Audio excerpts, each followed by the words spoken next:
ಕಮಟ್ಟ ಮಲೆ ಅಂತೇಳಿ ಕಮಟಪ್ಪ ಅಂತ ಹೇಳುವಂಥದ್ದು ವರ್ಷಕ್ಕೊಂದು ಸಲ ಮೂಲ ಸ್ಥಾನ ಈಶ್ವರ.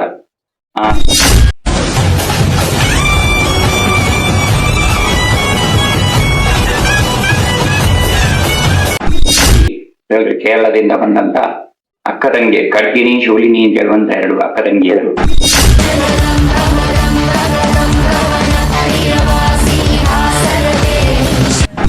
ಕಮಟ್ ಮಲೆ ಅಂತೇಳಿ ಇದೆ. ಇದನ್ನ 18 ಕಿಲೋಮೀಟರ್ ಬೆಟ್ಟದಲ್ಲಿ ಇರುವಂತಹ ಒಂದು ಈಶ್ವರನ ಸನ್ನಿಧಾನ. ಗೊತ್ತಿಲ್ಲ ಶಿವನೇ ಭಕ್ತರಿಗೆ ಅವರವರ ಅಭಿಷ್ಟಗಳು ಏನಿದೆ, ಅವರ ಕಷ್ಟ ಕಾರ್ಪಣ್ಯಗಳು ಏನಿದೆ ಎಲ್ಲವನ್ನ ಆ ಜೋಡು ಭಗವತಿ ತಾಯಿ ಆ ಈಶ್ವರನ ಅನುಗ್ರಹದಿಂದ ಬಂದ ಭಕ್ತರಿಗೆ ಅವರವರ ಕಷ್ಟಗಳನ್ನ ಪರಿಹರಿಸಿಕೊಟ್ಟು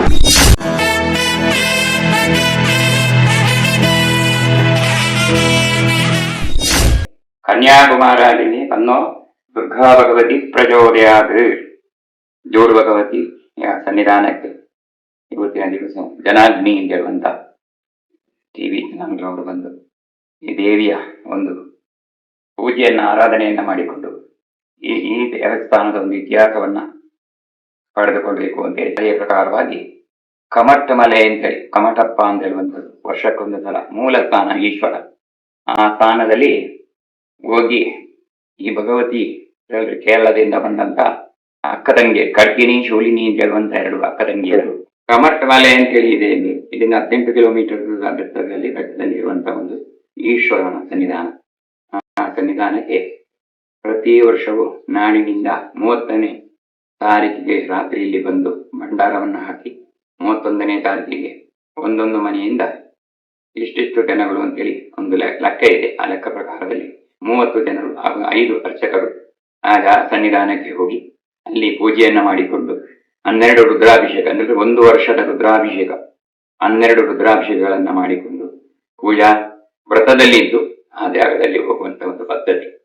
ಅಲ್ಲಿ ಏನು ಅಂತಂದ್ರೆ ಇತಿಹಾಸ ಅಂತಂದ್ರೆ ಆ ಭಗವತಿ ಇಲ್ಲಿ ಬಂದು ನಿಲ್ಲಲಿಕ್ಕೆ ಕಾರಣನೇ ಈಶ್ವರನಂತೆ. ಅಂದ್ರೆ ಆ ಕಮಟ ಮಲೆ ಅಂತ ಹೇಳುವಂತ ಜಾಗದಿಂದ ಆ ಭಗವತಿಯರು ಅಲ್ಲಿ ಈಶ್ವರನನ್ನ ಕೇಳಿದಾಗ ನನಗೆ ಇಲ್ಲಿ ಒಂದು ನೆಲೆಯನ್ನು ಮಾಡಿಕೊಡ್ಬೇಕು ಅಂತ ಹೇಳಿದಂತ ಸಮಯದಲ್ಲಿ ಆ ಈಶ್ವರನ ಅನುಗ್ರಹದಿಂದ ಅವರೊಂದು ಬಾಣವನ್ನ ಬಿಟ್ಟು ಈ ಜಾಗದಲ್ಲಿ ನನಗೆ ಇಲ್ಲಿ ನೆಲೆಯಾಗಿ ಕುಳಿತುಕೊಳ್ಬೇಕು ಅಂತೇಳಿ ಆ ಈಶ್ವರ ಬಿಟ್ಟಂತಹ ಬಾಣ ಇಲ್ಲಿಗೆ ಬಂದು ತಲುಪಿದ್ರಿಂದ ಇಲ್ಲಿ ಬಂದು ಆ ಅಕ್ಕ ತಂಗಿ ಕಡ್ಗಿನಿ ಶೂಲಿನಿ ಅಂತ ಹೇಳುವಂತ ಎರಡು ಭಗವತಿಯರು ಬಂದು ನೆಲೆ ನಿಂತು ಇಲ್ಲಿ ಬರುವಂತ ಭಕ್ತರಿಗೆ ಅವರವರ ಅಭಿಷ್ಟಗಳು ಏನಿದೆ, ಅವರ ಕಷ್ಟ ಕಾರ್ಪಣ್ಯಗಳು ಏನಿದೆ ಎಲ್ಲವನ್ನ ಆ ಜೋಡು ಭಗವತಿ ತಾಯಿ ಆ ಈಶ್ವರನ ಅನುಗ್ರಹದಿಂದ ಬಂದ ಭಕ್ತರಿಗೆ ಅವರವರ ಕಷ್ಟಗಳನ್ನ ಪರಿಹರಿಸಿಕೊಟ್ಟು ಇಡೀ ನಾಡಿಗೂ ಇಡೀ ನಮ್ಮ ಕೊಡಗಿಗೂ ಒಳ್ಳೆಯದನ್ನು ಮಾಡಿಕೊಳ್ಳುವಂತ ಒಂದು ಅನುಗ್ರಹನ ದೇವಿ ಮಾಡಿಕೊಂಡು ಬರ್ತಾ ಇದ್ದಾರೆ. ಹಾಗೆ ವರ್ಷಕ್ಕೊಂದಿನ ನಡೆಯುವಂತಹ ಹಬ್ಬ ಅಂತಂದ್ರೆ ಉತ್ತರಾ ನಕ್ಷತ್ರ, ಮೀನ ಮಾಸದಲ್ಲಿ ಬರುವಂತ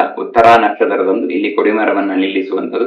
ಹಾಗೆ 9 ದಿನಗಳ ಕಾಲ ವಿಜೃಂಭಣೆಯಿಂದ ದೇವಿಯ ಆರಾಧನೆಯನ್ನ ನಾಡಿನವರೆಲ್ಲ ಸೇರಿ ತುಂಬಾ ಒಳ್ಳೆಯ ಒಂದು ಅಚ್ಚುಕಟ್ಟಾಗಿ ಹಬ್ಬವನ್ನ ನಡೆಸಿಕೊಡ್ತಾರೆ.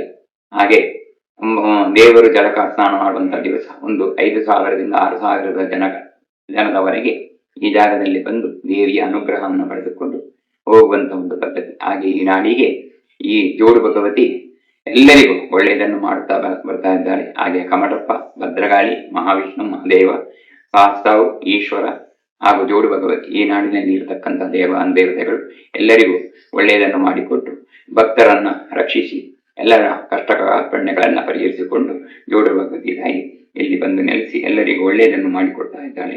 ಎಲ್ಲರಿಗೂ ಶುಭವನ್ನು ಆ ಭಗವತಿ ಅನುಗ್ರಹ ಮಾಡಿಕೊಳ್ಳಿ ಅಂತ ಹೇಳಿಕೊಡು.